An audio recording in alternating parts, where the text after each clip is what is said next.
നാമം ജപിക്കുവാനോ കീർത്തനങ്ങൾ ചൊല്ലുവാനോ മന്ത്രങ്ങൾ ചൊല്ലുവാനോ ഭഗവാന്റെ സ്തുതികൾ ജപിക്കുവാനോ സമയം നോക്കണോ, അല്ലെങ്കിൽ ഇന്ന സമയത്ത് ചെയ്യാൻ പാടില്ല എന്നുണ്ടോ?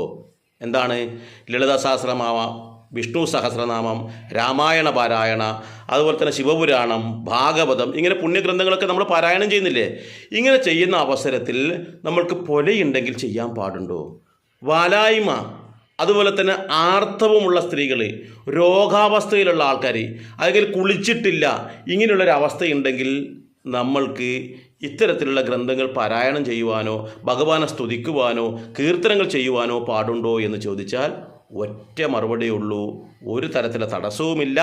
നമ്മുടെ സംതൃപ്തിക്കും നമ്മുടെ സന്തോഷത്തിനും നമ്മുടെ ആനന്ദത്തിനും വേണ്ടി ചെയ്യുന്ന ചടങ്ങാണ് ഇതൊക്കെ, ദൈവത്തിന് വേണ്ടിയല്ല. അതുകൊണ്ട് സമയവും സാഹചര്യവും ഒന്നും നോക്കേണ്ടതില്ല. നമ്മൾക്ക് എപ്പോഴാണോ യുക്തമെന്ന് തോന്നുന്നത് ആ സമയത്ത് നമുക്ക് പാരായണം ചെയ്യാം.